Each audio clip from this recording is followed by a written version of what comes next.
It's a pleasure to be here with you today, even in this way by virtual connection, which I think in some ways we're very fortunate to have this opportunity or this alternative. So we can still get together, even though the plan was I was to be there in person with you.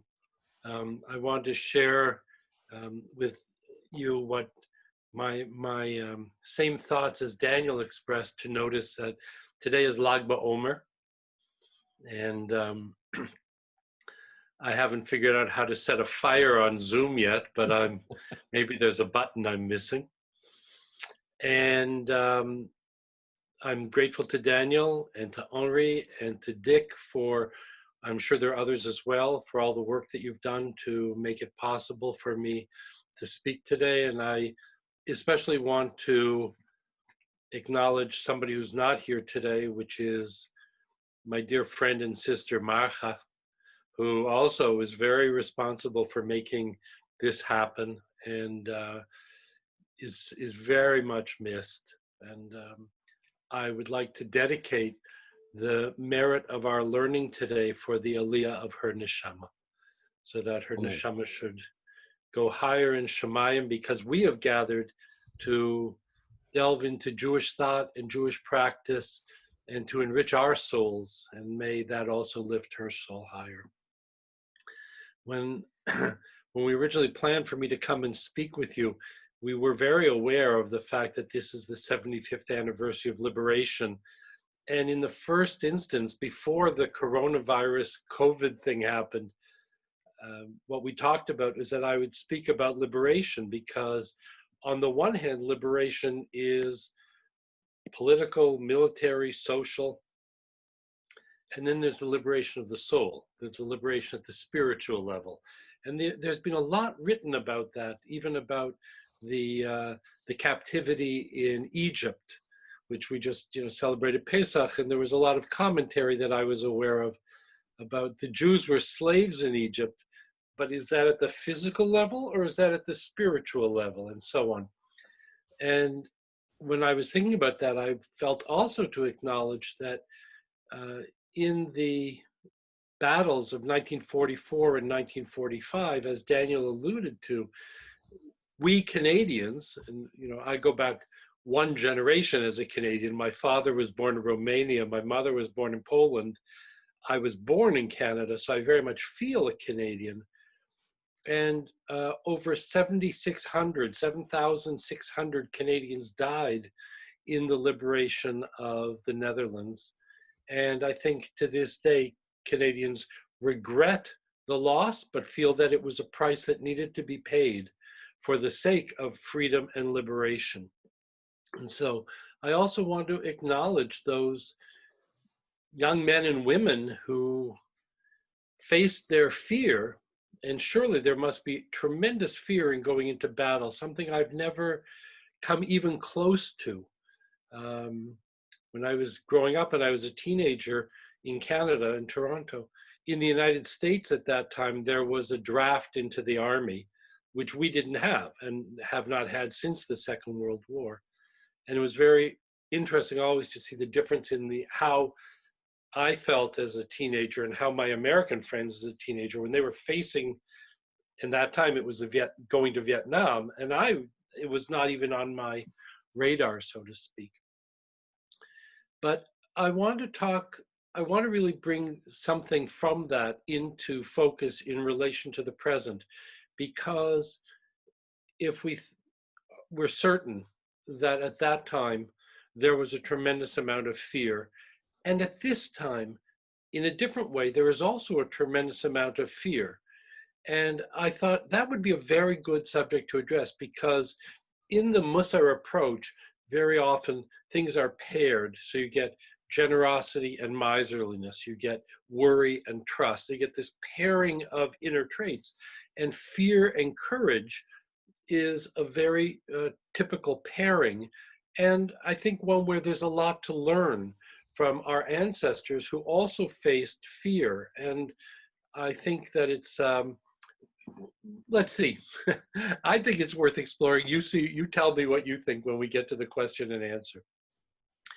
The topic of courage, being strong and brave in the face of what is fearful, shows up in the Torah when, and in a very interesting time too, because it's actually in a story of liberation in another way, in a certain way, because when Moses is signing off, Moses is reaching the end.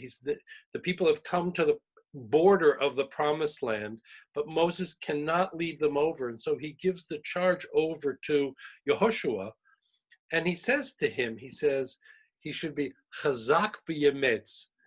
Chazak is strong, and emetz is from ametz lev, which is the Hebrew for courage. Ametz lev literally means you should have a strong heart. And that's really the basis for it. And it shows up in Psalm 27 as well.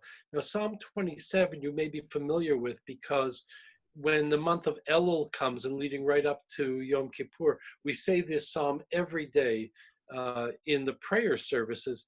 And it ends, the very last words are the chazak v'yametz libecha, that you should be strong, you should strengthen your heart, and you should be strong and strengthen your heart.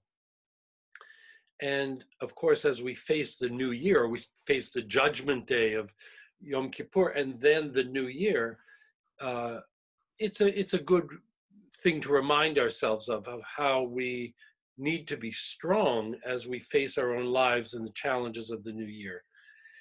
The COVID-19 situation is generating a tremendous amount of fear as well. And so I hope there'll be something to learn from in regard to a Mussar perspective on both fear and courage.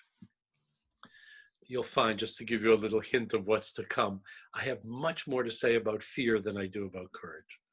But we'll see as we go forward. The part of the reason that I want to start with fear is because, of course, if you don't have fear, you don't need courage. Courage is not just doing something, it's being afraid. You're afraid and you overcome the fear and do the right thing. To me, that's the definition of courage, is being able to do the right thing despite the fear, over the fear, through the fear. So you have the fear, you're afraid of something, and a part of you has a big enough perspective to be able to say, the fear is not the most important thing. I have something to do that's right. Now you'll see it's much more subtle than that, but I just wanted to lay that out. So you see, we start with fear. And that's what I want to talk about. And the Mussar approach is not simple-minded. It's not just to say, if you feel fear, strengthen your bravery, you shall be brave. The band starts up and the drums are going, we all go brave, brave, brave. That's not the Mussar approach at all, because fear is not all bad. We're not supposed to be free of fear. We'll talk about that a little bit more. And nor is courage always good. So we have to look into these inner qualities and learn about them, which is I think one of the great gifts of Mussar, is it gives us understanding about what we as individuals feel in our human experience. So we'll look at that. There's a side of fear that is very healthy and productive, because it warns us of danger. And so it guides us to protect ourselves. And that way we preserve our precious lives. And we are hardwired to do that. This is deep programming in species structure, because it's part of what is the psychologists call the limbic system, which is the most primal part of the brain and the nervous system. Because if there was something that threatened us, then we had to react very quickly before we even had time to think about it. Because if that, going back to very primitive times, if it was an animal in the jungle that was about to pounce on us, or something that was going to cause us danger in some way or another person who might be threatening us, we had to be able to react so quickly to preserve our lives in the face of that threat, And so we are programmed to, to strike into fear very, very quickly. And you've probably had the experiences I have of that fear reaction coming up, and then you realize it was nothing. That, I was walking in the forest and I heard the crack of a branch. And immediately I have a deep species instinct of a wild animal, or something threatening. And it was nothing. It was probably my own foot stepping on a branch. And in the present situation, you can also see the positive value of fear, because the fear of getting sick from the virus can be something that motivates good behavior. It's because people are afraid of the virus that they may wear a mask, or they may keep their distance from one another, or they may stay home, or they may keep their children home. In one of the provinces of Canada yesterday, they opened the schools for the first time, and the majority of kids did not come. The parents kept the kids at home, even though the school was open. And I think that, you can look at it that the fear of getting sick can be a very positive thing. That's what motivates you to wash your hands and to do all the other things that we're being told to do right now. And on the opposite side, when we look at courage, because I mentioned that point because we so often evaluate fear as negative. I don't want to feel fear. It's very uncomfortable. Fear is like, I want to get rid of my fear, but it has a positive role. And I want to make the point in the opposite, that courage has a negative side as well. We think of somebody who's brave and courageous. That's really praising them to say, this person has courage. On the other hand, courage can cause people to do foolish things. It can cause them to put themselves in danger. And you can push yourself to a place that is not right and not reasonable, telling yourself all along, I'm being brave, I'm doing the courageous thing, when really it was not the right thing to do. And so, as I said earlier, courage has a lot to do with facing your fear to do the right thing. And sometimes when it's not the right thing, then that's foolish courage. There's a concept in the Talmud of a chassid shote, which is a foolish pious person. And so it's in the name of piety in a certain way. So these two impulses, the impulse to fear and the impulse to be brave, are related to one another. And we start with fear. So when we consider fear, I think, and I've been teaching this for a while, I think it's generally true, and I ask you to look within yourself as well. Most people feel that fear is almost like an illness itself, in that when you feel fear, you need to be cured. It's a problem and you need to get over it. And I think that is particularly a modern approach. And I think it has to do with the fact that fear is uncomfortable. It's a very uncomfortable feeling to feel fear. And our culture and our way of life is very devoted to comfort. We have to have the temperature, just the right temperature. We have to have the house set up just the right way. We have to have just the right chair. No culture has been as devoted to comfort as the modern Western world. And in the face of that, fear is very uncomfortable. And I think the way most people respond to it is they want to get rid of it. They want to get rid of it as fast as they can. They want to get over the fear. The Mussar approach is to recognize what's possible and what's not possible, and not to advocate any kind of spiritual goal that we can't attain. We have to have everything within the realm of the possible for us to go. And one thing we need to establish at the beginning is that we will always have fear in our lives. We will not be able to live a life without fear. No matter how comfortable we make ourselves and no matter how safe we make ourselves. I just was reading the newspaper this morning. A house came on the market in Canada just today, in Nova Scotia in the east. It's for sale for $21 million.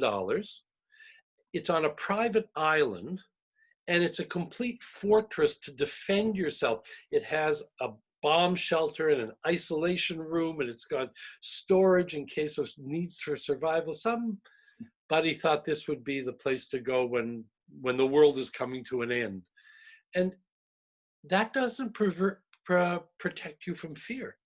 In fact, it may even heighten the fear, but fear is a part of our lives, and we are not going to succeed to think that we could ever get to the point of having a fearless life, a life without fear. And I draw that message directly from the Talmud, because there's a great story in the Talmud. You know the story when Moses is going to receive the Torah from God. You know it from the Torah itself, because what happens is Moses goes up the mountain, and what the Torah tells us, he disappears into the cloud, and he's gone for 40 days in the cloud. And that's all the Torah directly tells us. So in the Talmud, the rabbis come and they fill in the rest of the story. What happened when Moses went up into the clouds, and he's standing there with God and with the angels, and the angels challenge God, and they say to God, "What is the son of a woman doing here among us? What's a human being doing here among us?" And they challenge them, because what it is the angels want the Torah. They don't want the Torah to go to people. They want the Torah for themselves. So they challenge God and say, why are you giving the Torah to people? And instead of answering the angels, God says to Moses, you answer them. He turns the microphone over to Moses to answer them. And the first words that come out of Moses's mouth are, I am afraid. Now, there are many lessons in this story, but I take it that if our greatest prophet, Moses, at the highest spiritual moment in our entire Judaism, which is the receiving of the Torah, if at that moment Moses was afraid, I have to learn to deal with my fear. I'm not going to be free of it. No matter how much meditation I do, no matter how much mindfulness, no matter how much equanimity, the lesson for me of that story is we will have fear. A human being will have fear. And so we might have to learn how to live with it, because it is natural. It is an integral part of human life, and we have to learn to deal with it. It is an involuntary reflex built right into our systems. And you get another indication from Jewish tradition of how much fear is respected, because in the Torah, where in Deuteronomy, where the rules are given about going to war, it says that any man who is fearful and faint-hearted, let him go and return to his house. So if we're going to war, according to the Bible, and somebody is fearful, you don't say to them, get rid of your fear. Be brave. Be a man. Come fight with the rest of us. That's not what you do. The Torah says you send him home, because fear is so strong and so powerful. And the Torah actually tells us through that we have to respect fear. And so when we find ourselves in the grip of fear, our rational minds are pushed aside, and the fear is what's in control of our life. And that is, as I said, a very uncomfortable feeling. And so we try, sometimes through drugs, sometimes through meditation, sometimes through whatever, we try to get rid of the fear, get rid of the fear. One of the gifts of a Mussar tradition, of the Mussar tradition, is not to assume that your fear and my fear are the same. You may be afraid of something, I may be afraid of something different. When we get rid of the fear, when we just try and treat it as an enemy, we ignore the gift that the fear is bringing us, because it's telling us something about, in my case, me, and in your case, you, because our fear will be different. One person today, I'm speaking again in the context of COVID-19, one person is very afraid of dying. Their biggest fear is death, their own mortality. That's the fear that they feel right now. For somebody else, they're not afraid of dying at all. They're afraid of somebody else dying. They're afraid of their elderly mother or their father or somebody else becoming sick because of it. You know, that happens to apply to me because I have a daughter who's a doctor who's working on the front lines in the current situation. And truthfully, I am more afraid for her than I am for me because that's what is. And for some people, it's fear of losing our lifestyle. Will we ever get to go on a vacation anymore? We began this whole conversation, we got together talking about airplanes. That's how the conversation began today when we were just chatting informally. When will we be able to get on an airplane again? When will we be able to go somewhere? And for some people, that's very fearful that they're going to be contained. When we'll be able to be free of our homes. And so each person has something else that they're afraid of. For some people, it's their livelihood. The economy is the primary thing. Their business, their restaurant. And so the Mussar approach is to look within, not to deal in generalities. When you deal in generalities, you lose the individual. And we are all individual souls. When I looked at the screen and I saw, look at all these neshamas, look at all these souls, and each one is different. If you're in speaker view on Zoom, you can see all these different faces, each individual, unique individual. If we just talk about fear, we lose the individual. The task is to look within yourself to say, what's my fear? And that's the gift of that fear brings to us, because it can teach us something about ourselves. The concept here is actually, I'll put it into a real Mussar context. There's a concept here of hitlamdut. It's a very important Mussar concept, Hebrew word, hitlamdut. You may be familiar with lamed or lilamed or limud. All these words come from the root lamed mem daled, which means to learn. And lehitlamed is to teach yourself. And a Mussar student and the spiritual path of Mussar says to each of us, you are here to be a student of your own life. Your life contains innumerable lessons for you. Your response to a situation dictates a lesson to you. It's telling you something.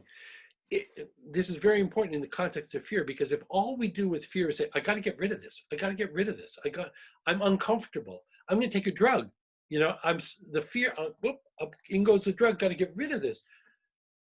There is such a lesson for you in the fear, in fear itself, but in all emotional reactivity.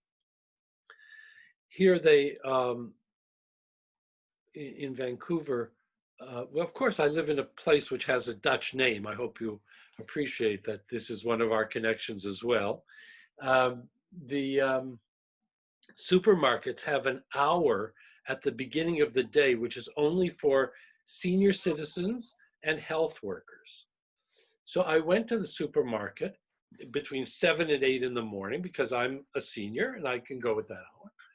And I got my little shopping cart and I was going into the store, and a security man stopped me and he told me that I had to go into this other queue over there. So, okay, I'm very obedient at this time because everything needs to be done orderly. And I go over to the other queue, and that queue is not moving.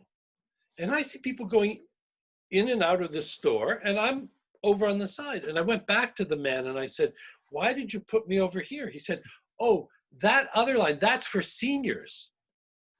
Ooh.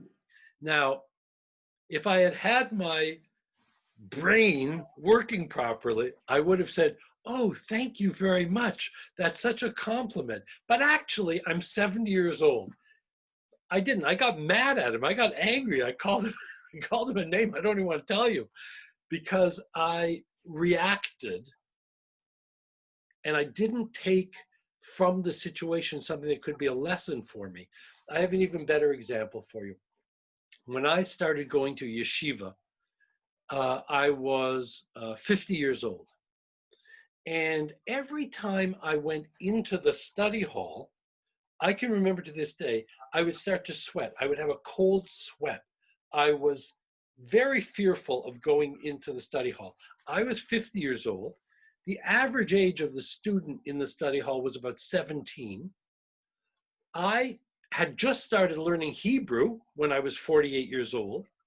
They were fluent in Hebrew and Aramaic. They could pray, the prayers without even looking at the prayer book. And I was a clumsy, middle-aged adult, and I felt fear. And I looked at it, I interrogated, because I was practicing this notion of hitlamdut. What's the lesson for me in this fear? And I realized that it was fear of embarrassing myself. My fear was fear of losing face, because it was ego. They were so much better at the tasks of yeshiva than me, and I was the age of their father. So that was a source of ego fear. And I realized through that I needed to work on humility, that humility was on my spiritual curriculum. The fear taught me that I had humility, I had potential to grow in the area of humility.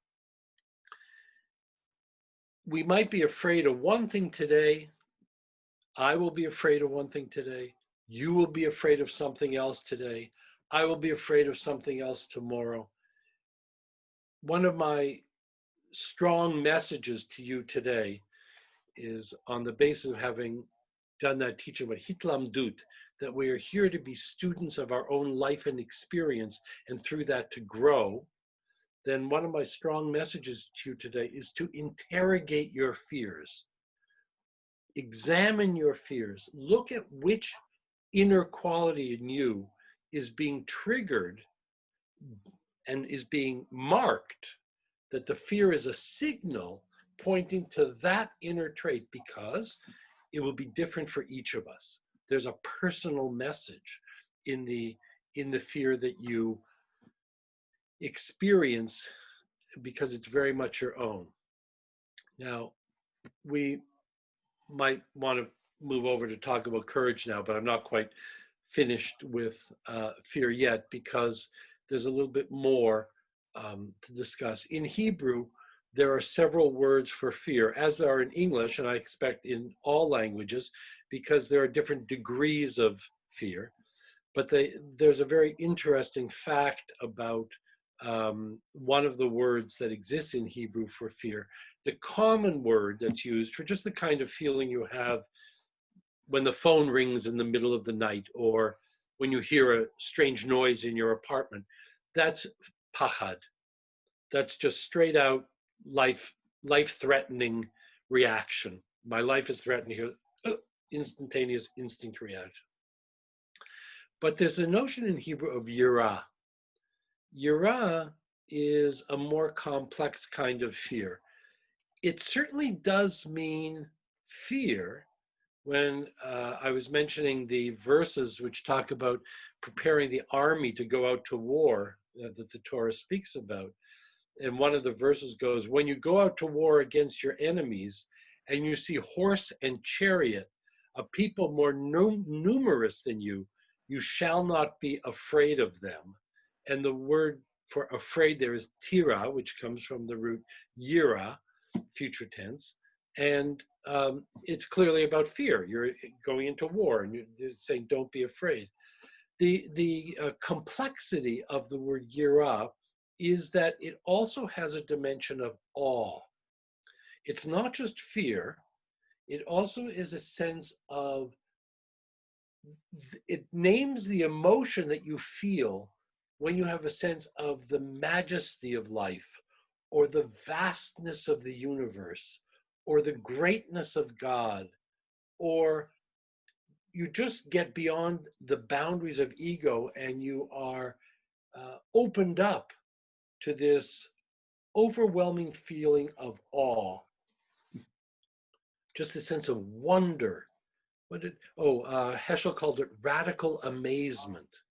That's captured in the notion of yira. And it's indicative, I think, it's telling that when you see modern translations of the word yira, there's so much preference to calling it awe and not fear, because our culture likes the idea of awe and does not like the idea of fear because we're addicted to comfort. And so we want to translate yira as awe, but clearly from the Torah we know that it also means fear. And in fact, it is a word of praise. When someone is called Yirei Shemayim, someone who fears heaven, that is a compliment. Someone says, oh, look at how that guy prays. He's so intense. And someone says, yeah, he's a real Yirei Shemayim. He's a real Yirei Shemayim.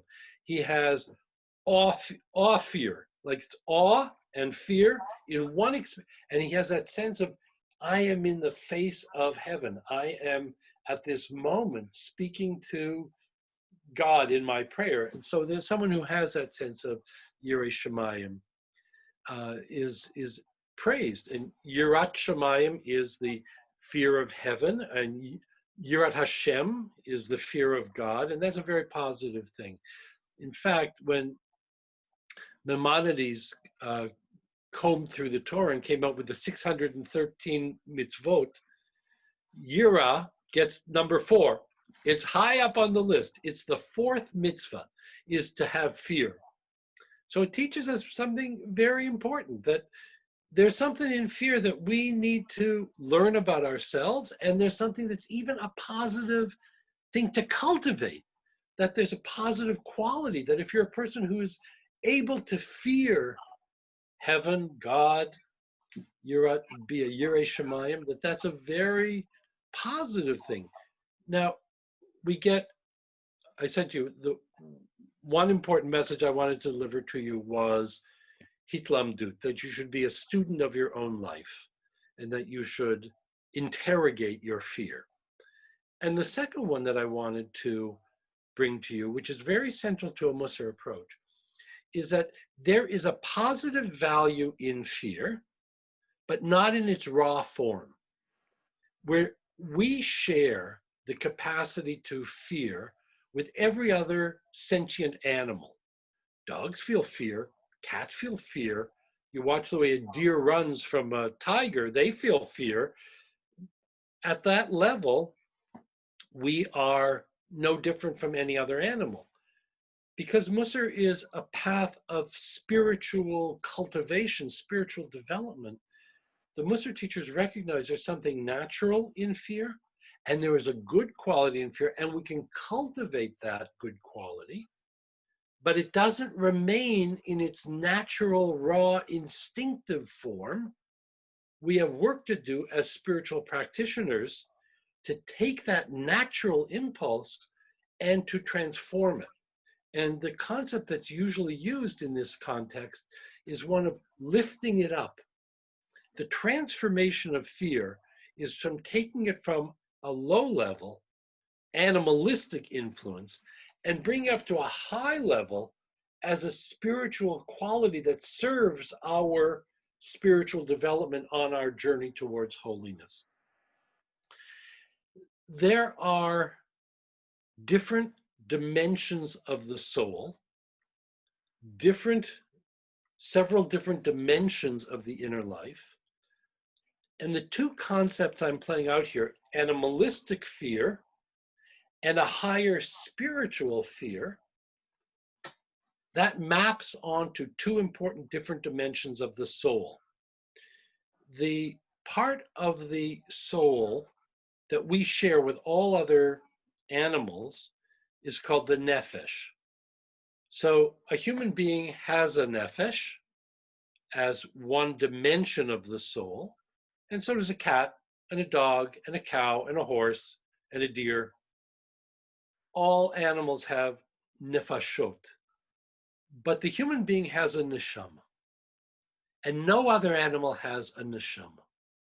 And the neshama is a purely spiritual aspect, which is the place where we connect to Shemayim, to heaven, to God, in fact, to each other. This is our spiritual uniqueness as a species, that we have this other dimension. And when we feel the instinctive fear of being in a situation of danger and self-preservation, we're just like every other animal. But we have to learn and be able to cultivate the ability to lift it up to be the kind of fear/awe that tells us we are in every moment, in this moment, in the next moment, we are in the presence of heaven. Heaven is not something that comes after you die and you're transported into some other realm. Heaven is here right now as soon as you open up to it. That's using fear to lift it up, to take it up into the level of neshama. Now, that doesn't make fear at the level of nefesh bad. It doesn't make it wrong. It is essential, because sometimes you're not supposed to lift it up. You're feeling fear because there's something you can do about the situation. There's a fire, get the water. You're not supposed to say, oh, there's a fire, I'm going to meditate on the fire. No, you got to save the people. You don't be a chassid shota. Don't be a foolish, pious person. Sometimes the fear is such an important signal that you should do something. And that's why I'm saying why the fear of coronavirus can be a very positive thing. It can cause people to do all the right things because those are within your power to do. And sometimes the fear has nothing to do with action whatsoever. There's nothing you can do about it. It may be the fear of dying, when there's just that fear is there, the fear of somebody else dying, or just a general sense of threat and fear, and there's nothing to do. There's no concrete action. That's like an existential fear.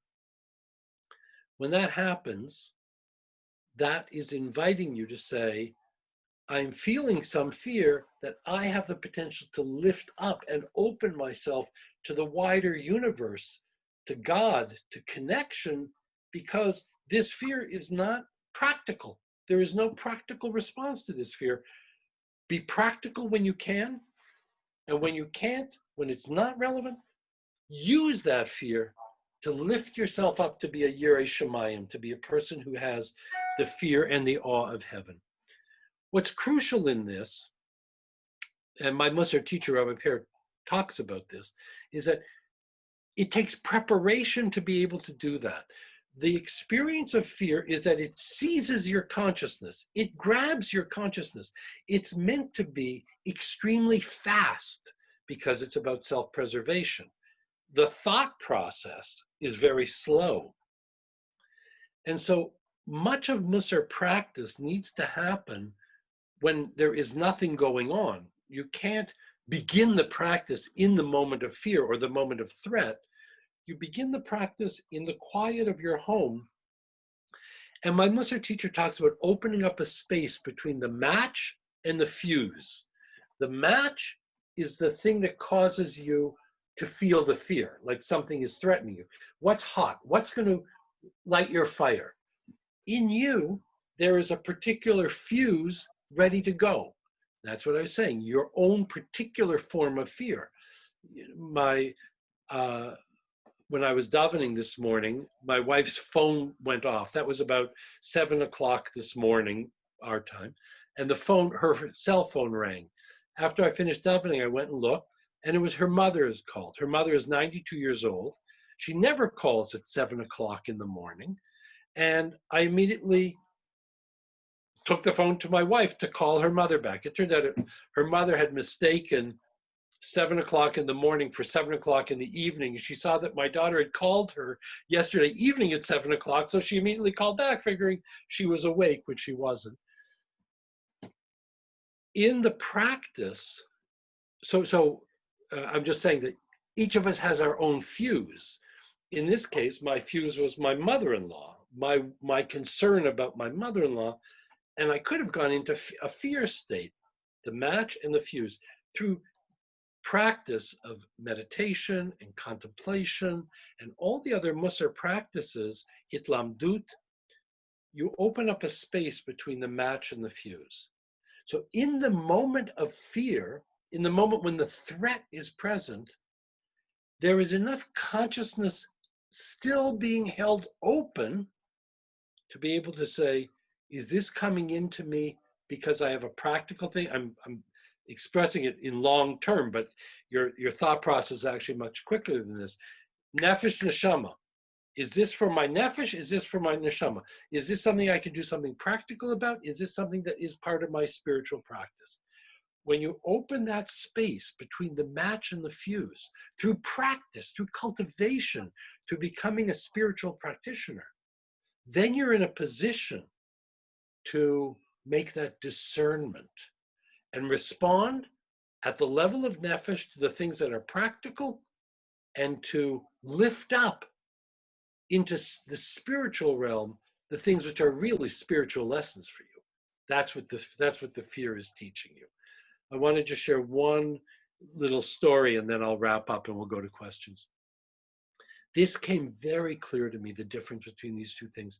I gave a class in which I explained the various dimensions of the soul, and I'm only talking about two of them here. There is one other main one, which is the ruach, and then there are two other much more elevated spiritual levels of the soul. But the two that affect us most, especially in this context, are nefesh and neshama. And I'd given a class in which I explained the difference. The nefesh is associated with character, emotion, identity. It's the who you think you are. And the neshama is so beyond that. It is our spiritual presence beyond consciousness even. It's said in the tradition that the neshama comes from the kisei hakavod, from God's throne of glory. The human neshama is drawn, hewn, it's cut out from God's throne. It's that spiritual and that high. I'd given this class, and after the class, a woman came up to me and said, something just became so clear to me. She said, I was in a real conflict.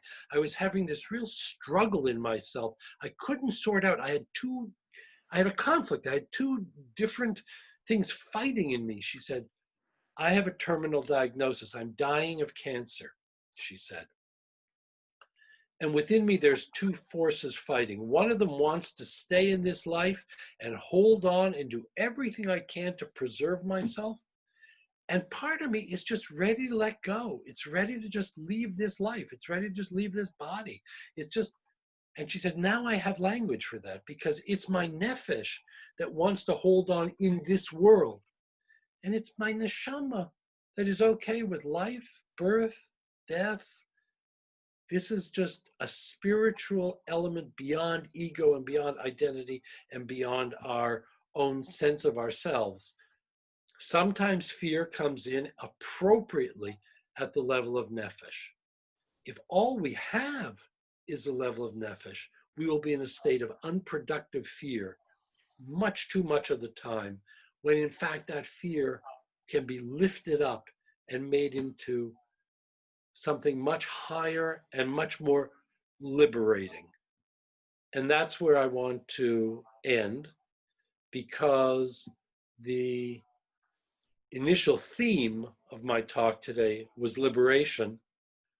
And I have, in fact, been addressing liberation. I've been talking about liberation from fears that are the kind of fears about which we have no to which we have no practical response. When we have a practical response, something is your responsibility, the fear is a great signal.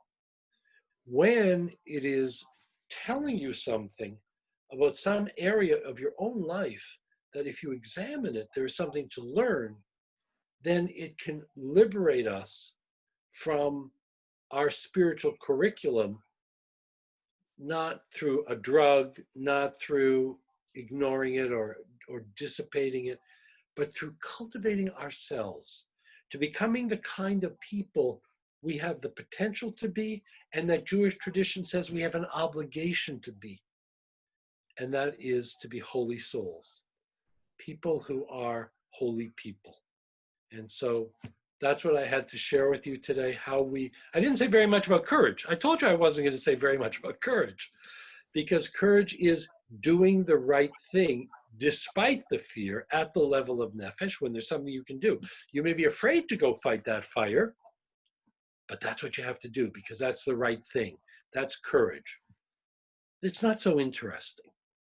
It's more interesting to stay with the fear for a little bit and learn about that inner part of ourselves, become familiar with it, become friendly with it, and not see it as something we need to just eradicate because it disturbs our comfort. Okay, sei gesund. Now, let's go to any questions. Daniel, you want to share a question? Yeah, thank you, Alan. People have been typing in some questions, so I'll just try to find the first one.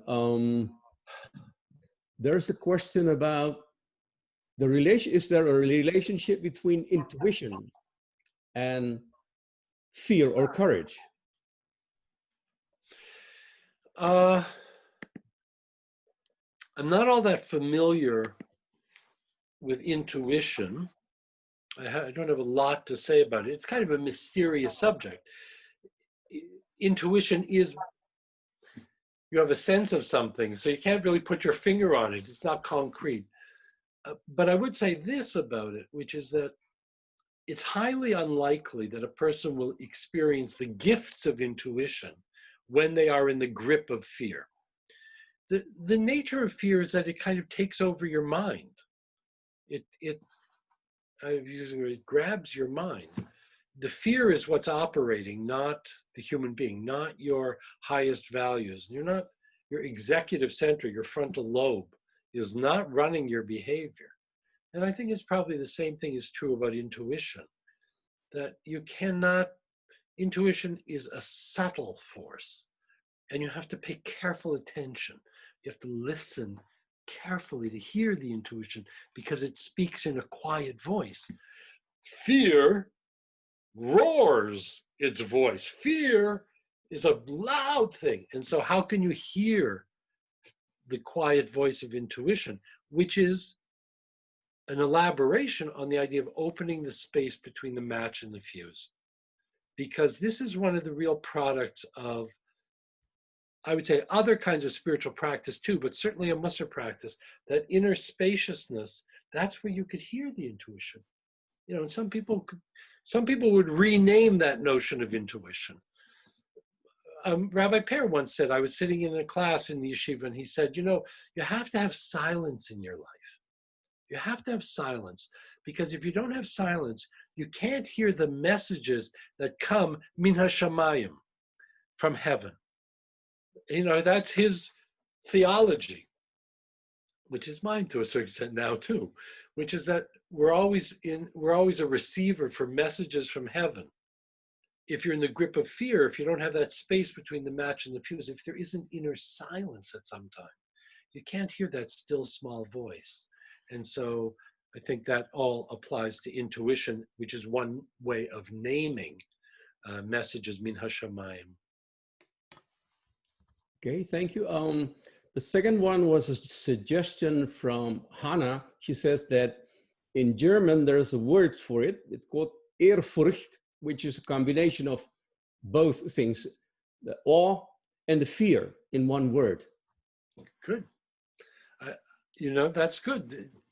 I find language is extremely interesting because languages put boundaries around certain things, and there's a choice involved. They don't necessarily put the same boundaries around the same inner experience. And in English, the notion of fear has no awe in it whatsoever. These are separate categories.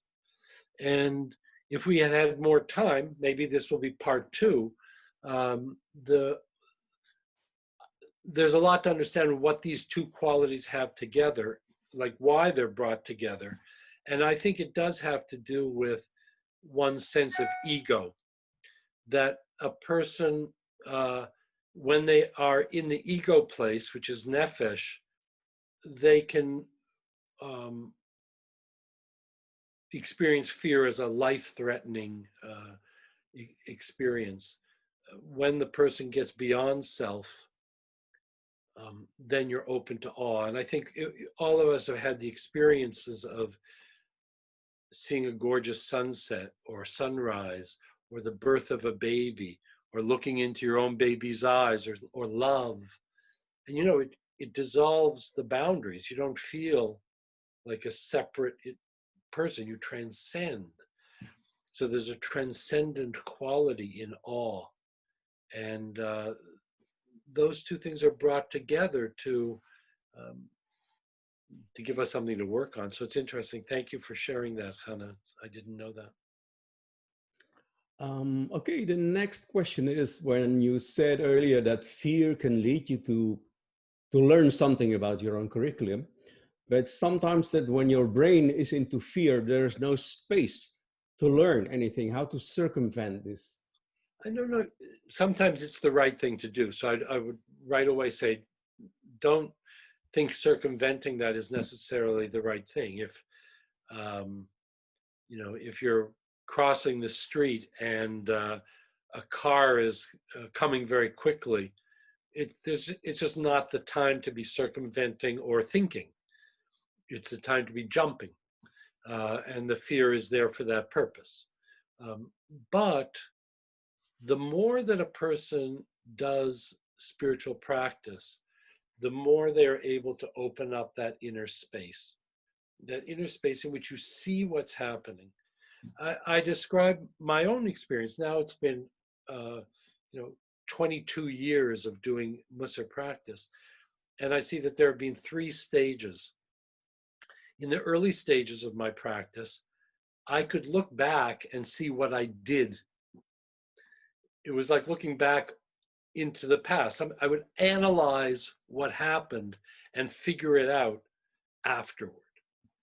As life went on and a lot of years went on, I began to be able to see it while it was happening.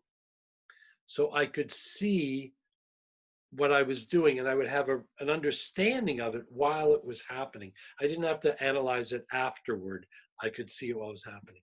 And then as time has gone on, it's getting to a point where you can see it coming. I can see it coming.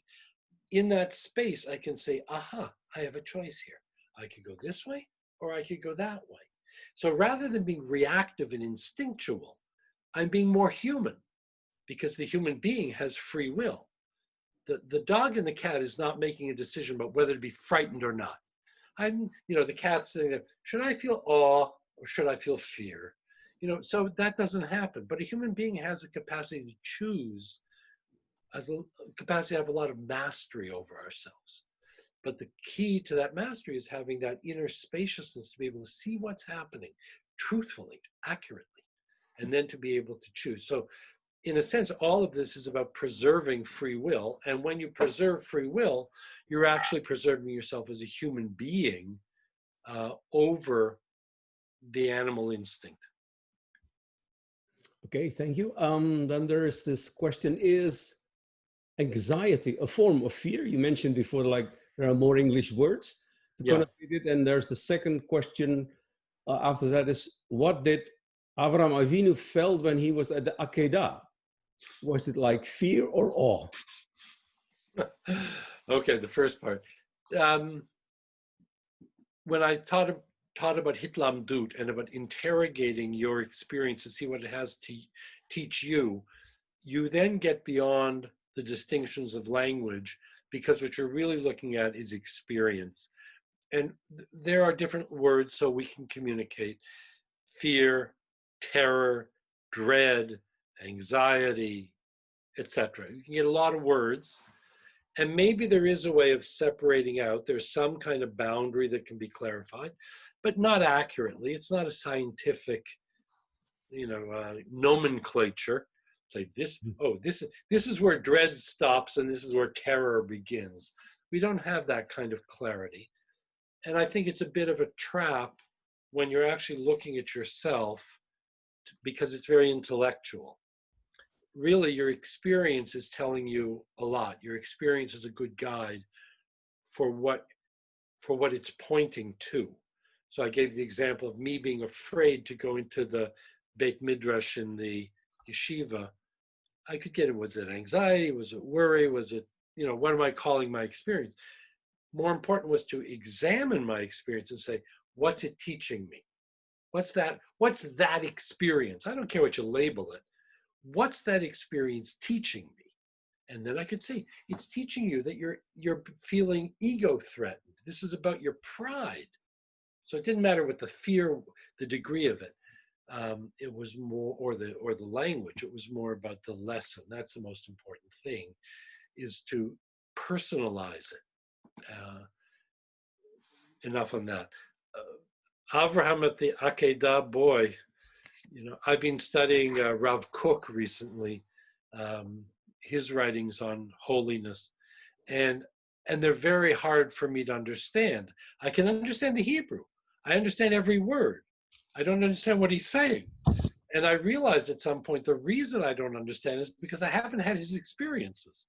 I haven't been, like, Rav Kook is out there in the stratosphere. He's like so spiritually, I don't know what, out there.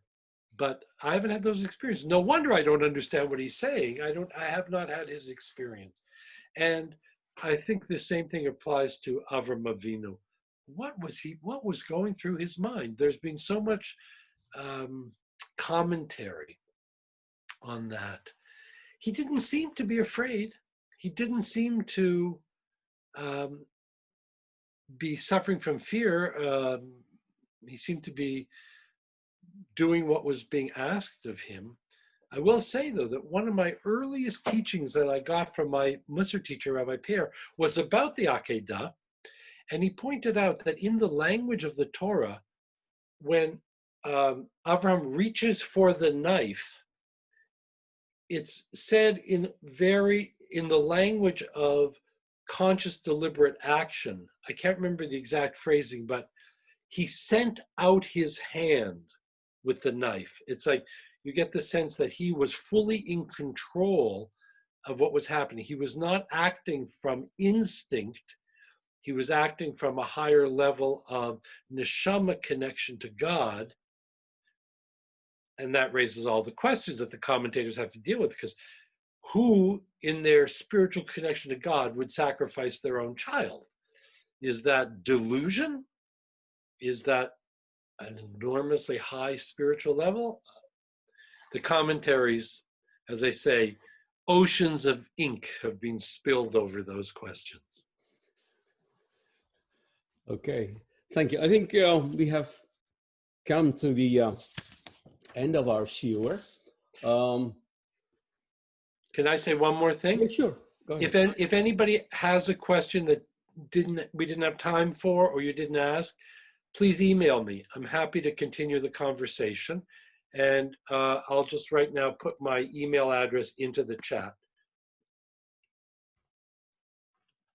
That's it. Okay, thank you. Okay, thank you, Alan, again for this wonderful shiur.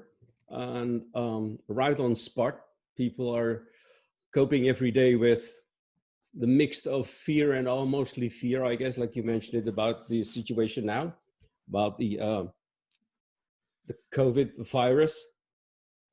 But I'm glad that in spite of the fear of not having this Kallah, we managed to transform that into an initiative to have the Zoom session. So I think this is an example to see what is possible and not be impeded by, some small challenges. And thank God we have the seichel, to find the alternatives and apply them. I also want to say a few words about the last part of the Kallah that originally we wanted to say something about the new book that Henri has translated. The first book was Everyday Holiness, and most of the people have it. And now the second book is With Heart in Mind. has been translated into Dutch as well. And I think, if I'm correctly informed, I think within 2 or 3 weeks, the book will be in print and it will be ready, and people can order them from, you know, the usual channels, and we'll send an email out to say from whatever moment it is available. So that's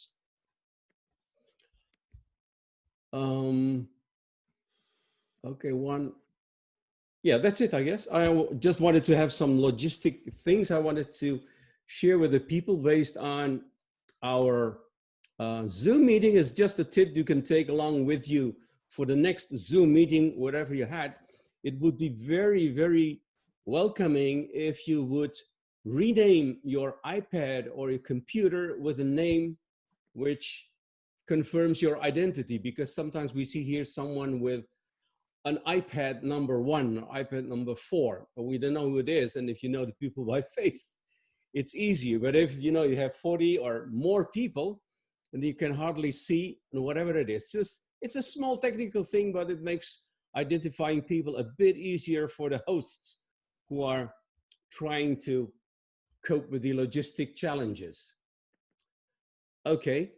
Anyway, thank you everyone, and I hope to see you in the next Zoom meeting. We will be organizing some other Mussar meetings, and we hope to see you again.